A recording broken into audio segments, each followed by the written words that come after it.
Hello, and welcome to the Panelists. I'm your host, Molly, bathed in light. And joining me, ensconced in shelves, are four experts. To my left, we have Team Cam and Beige. What is your team name? We've decided to go with Resting Game Face.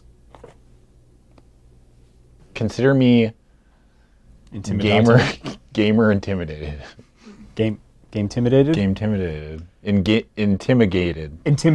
Gamed? Oh, this is going to be an easy match. Yeah. What?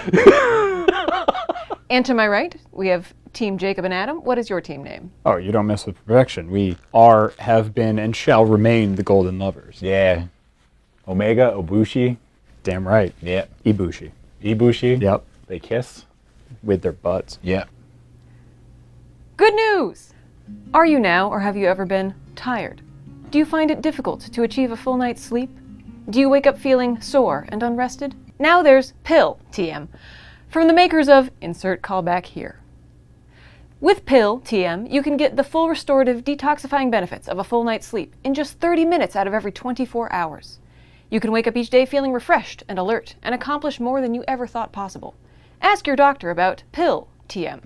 Side effects of Pill, TM include one of two things. Either there's a 50-50 chance that you shit yourself while you're asleep, or you lose 1 IQ point per pill. Team Resting Game Face. Okay, because IQ is a bullshit concept anyway, I think that we are safe in letting it erode whatever that stands for. Yeah, exactly. I mean, and even if it is a functional measure of some kinds of intelligence, do I really need to know if turning a right-handed glove inside out makes it a left-handed glove? Shit, I don't even know that.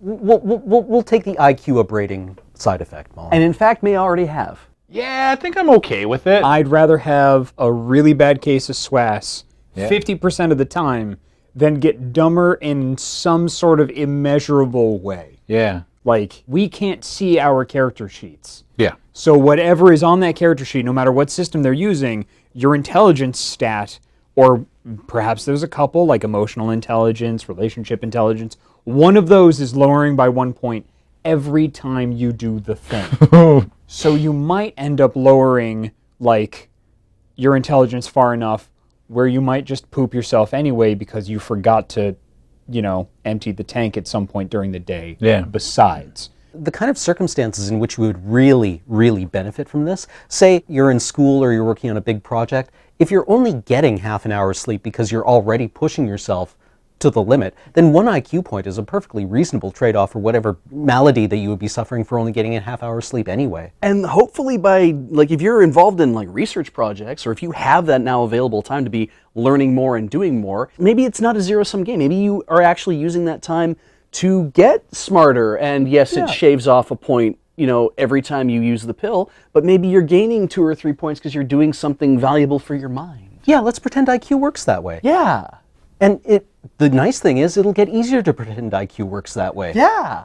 I'm not going to lie to you. I would not be careful. I would abuse this power completely. I would shit my pants every single day. So you'd go so far that you'd never be able to go back. Yeah, no. Yeah. Just straight up. I would Okay.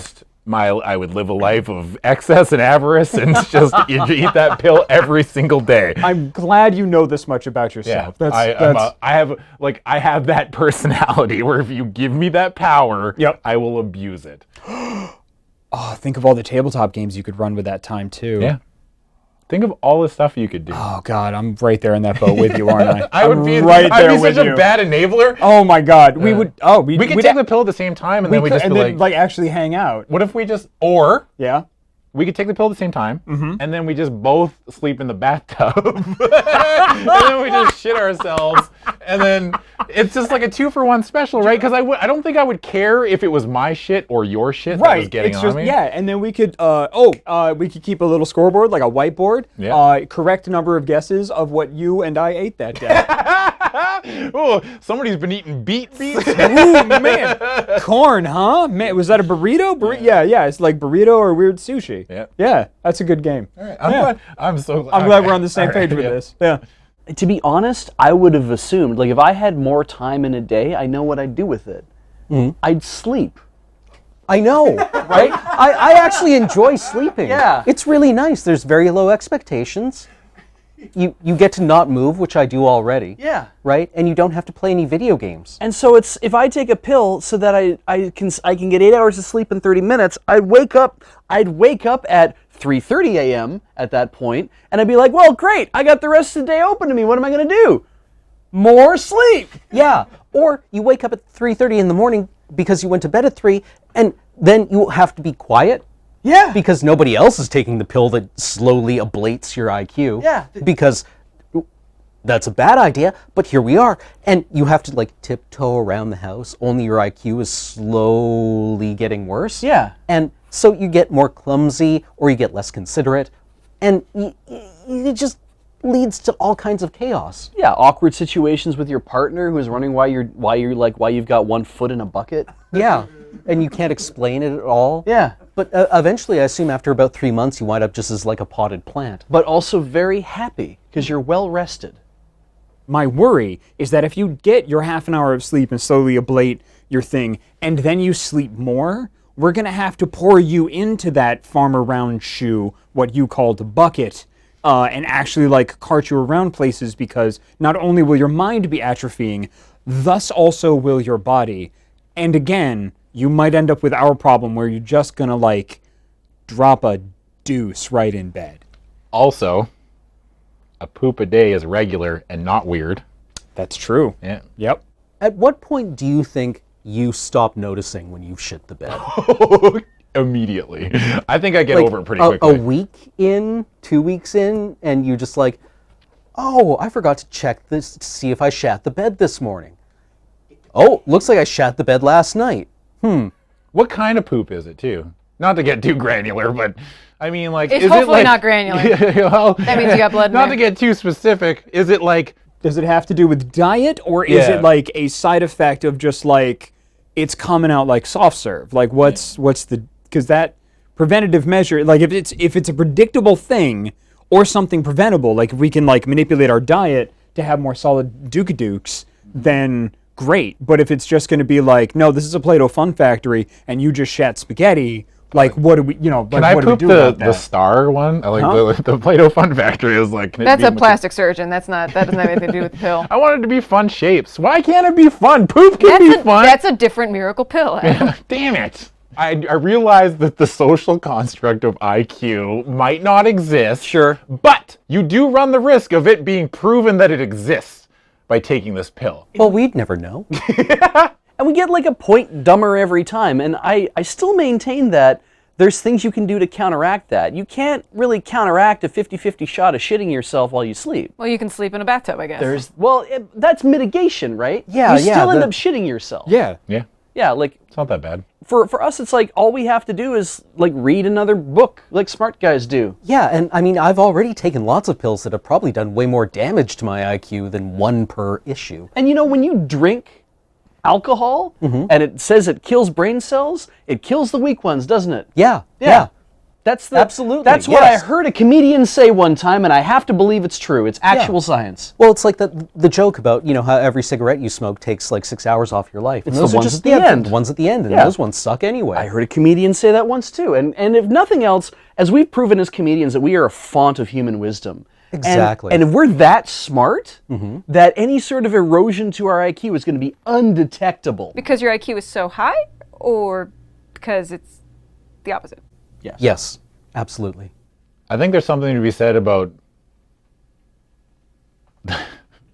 But what specifically? I think there's something to be said about reverting to our natural state as babies. Beautiful and naked in a... I can't believe I'm saying this. Beautiful and naked in a bathtub as we shit ourselves to get 30 minutes of sleep. Absolutely. Yeah. No, that's beautiful. Yeah. We will sleep like babies. Yeah, we will. Yeah. Yeah. And we'll wake up. We could hire somebody to clean us. Right? Right? With the more productivity, that is more income. We'd have more money. That's very true. Yeah. I'm willing to flip. Look, all I'm saying is I'm willing to flip the dice. Yeah. I mean, to flip the dice. No, flip no, the coin. no, we're flipping the dice. Flipping the dice. I'm flipping dice, baby. We're flip all the dice. I was like, Yeah. Damn, who's a good gambler? I am. Yeah, that's what you do. Yeah. Yeah, that's we Yeah. should go to Vegas. I'm going to Vegas, baby. You're damn right. Yeah. But all I'm saying is it's just like, I'm willing to risk it for the biscuit. And much like Vegas, Yeah. you're the city that never sleeps, but when it does, it shits its pants. You're playing craps every night. God damn it! I picture a like Flowers for Algernon style story unfolding in like your Netflix list as you incrementally. Yeah, and then End up in Paw Patrol. yeah. Yeah. Episodes of Caillou for 8 hours.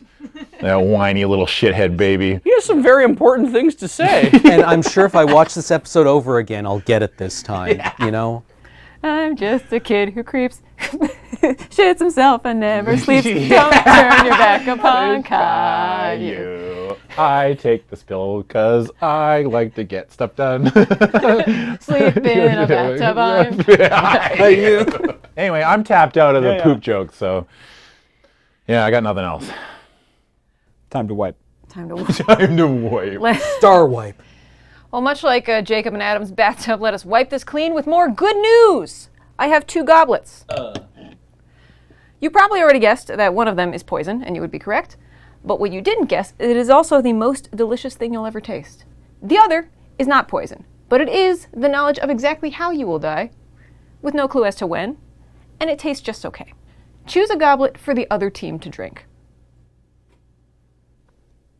How much do we care for Beej and Cameron is the ultimate question. Yeah, so because that we can make a truly moral choice. Yeah. Do we saddle them with existential dread? So they have to. They will either have to live with that for the rest of their existence and the rest of their days, or do we take the burden onto ourselves and end them now? I know both halves of that table well enough to know that neither of them give a fuck about how they're going to die. Oh, please not existential dread. it's like- Anything but existential dread. There is a piece of me that wants to know how I'm going to die, and I'm willing to take that chance. You're willing to take that chance and murder them. Yeah, it's fine. For you, okay.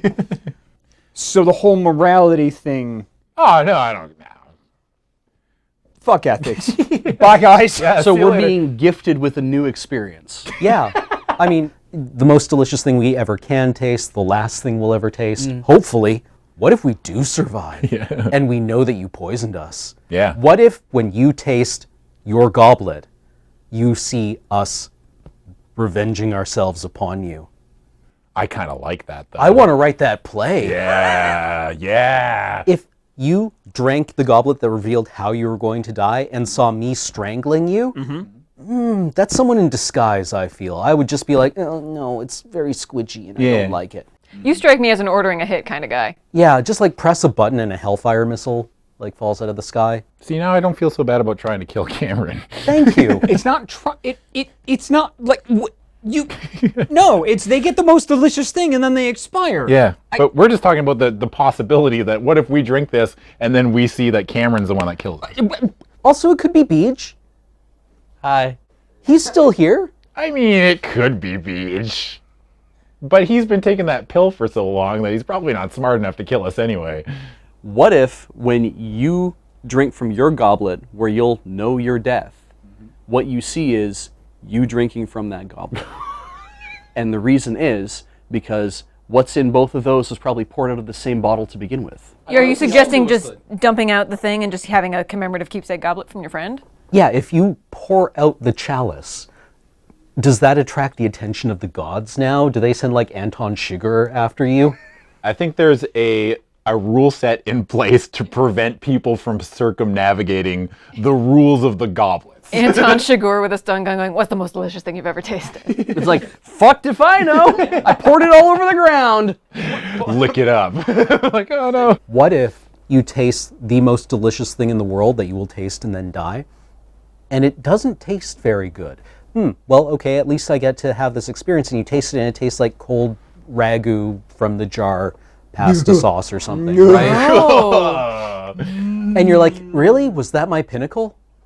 I guess, you know, what Memories of childhood kind of yeah, thing. You're like, memories I of remember having childhood, this, yeah. or like, you know, when you get really hammered and you go to Taco Bell and it's the best thing in the universe and that's the flavor you get. I changed my mind. I want to take the poison. For 3 a.m. Taco Bell? Yeah. Okay. I mean, that could be the best thing. Like that's I mean, the thing. Cameron's kind of selling me on it. Plus, like, death is fascinating, right? Yep. You know? It sure is final. I think I would still drink mine. What if I drank mine, saw my death, and then drank theirs anyway? You're just like, boom, hey, boom. Yeah. What's up? Done. Shot Like if chaser. I drink mine and I see I get hit by a fucking airplane or something, you know what I mean? I'm like, fuck that. I'm the master of my own destiny. And I just pound back Beach's cup. Which means you probably don't die, though. Do I live Holy through shit. it? Right? Yeah, Well, what it is the depends, paradox it depends situation? on it depends on how the paradox works. It depends on how immutable this curse is and where the vision is coming from. Maybe what happens is you drink that cup, you're like, yeah, I'm fucking fine. Wait, no, I'm dying, but I'm gonna die on my own terms, and I show you, and then the Stars Air ambulance shows up and picks you up, and as they're taking off, a plane flies into them. Checkmate, atheists. That's like Final Destination. Right? So I might have said that wrong. Maybe I'm supposed to say checkmate, atheists. Like you're excited? Like maybe the atheist got the checkmate this time. Ooh. Yeah. Checkmate, comma, atheist. Yeah. Checkmate, 0, atheist, 1. Yeah. we didn't answer the question at all, and I'm intensely interested what everybody would pick. Like, would you give to us existential dread or our immediate death in one of the greatest experiences? We covered a lot of what ifs, but no actuals. See, I would just be projecting here and assume that everyone else has existential dread, right? It seems to be the human condition, so really just like giving you a bit of certainty around it doesn't seem that bad, but I couldn't honestly look at y'all and then just be like, no, you have to die now. Yeah, it's really, that is hard too, because I'm like, I was thinking if I was to give you, because like, what I would love to know is how I'm going to die. That sounds amazing, because my hope is it's 120 at massive multiple orgasm. That's what I'm hoping for. Yep. Because I figure that's how they let you go out when you're that age. They plug some shit into your brain and let you experience that. Yep. So, the fact is I want that to be true, but I would also that great curiosity of if I can satisfy the knowledge of, well, this is what's going to happen, it's like, well, I give up, I guess, because whatever is in a coronary infarction at 53, like, it's like, that's not what I want, but I guess Right. that's what's coming. Okay. But I'm really uncomfortable with the idea of giving somebody else poison. Knowingly giving somebody else poison. Because now all I can think about is like that chapter in Gravity's Rainbow where he's talking about like, what if you get hit in the head with like a V2 rocket, right? Do you actually, because it's supersonic, so you don't hear it coming, do you even get the moment of pressure at the top of the skull? Or is it just nothing? This is a comedy show. Hi. Hi. I like this. Yeah. I'm What would- digging this. So you would have a hard time making this choice. I'm already having a hard time. I'm glad that you guys were the ones making Made the the choice. choice, 'Cause yeah. It's like if I have one or two goblets to pick from and you guys just windmill slam this, it's like, I guess I die. Because I think the more ethical choice, if you're choosing for somebody else, is get consent if possible and the curse allows. And I would rather end somebody right away than give them the existential dread of knowing how they're going to die, but not when, unless they're cool with it. And then poison time for Jacob. This is Yeah. my favorite nursery rhyme. Poison time for Jacob. So I think what we've learned is that existential dread is the soul of comedy. It's probably why we're all comedians. I think we would agree.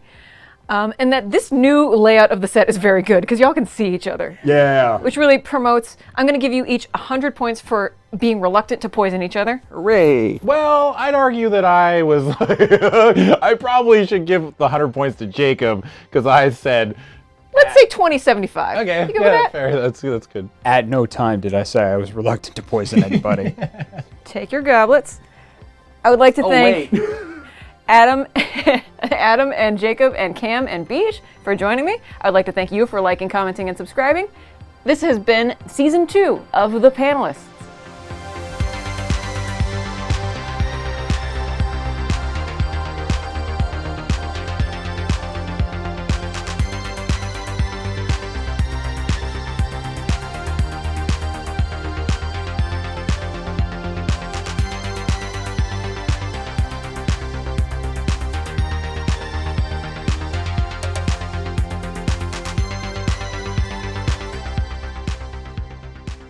So give to me the parting glass. This is my gift to you. So, how's it happen? I die shitting in a bathtub with you. All right. Yeah. And the circle of life continues.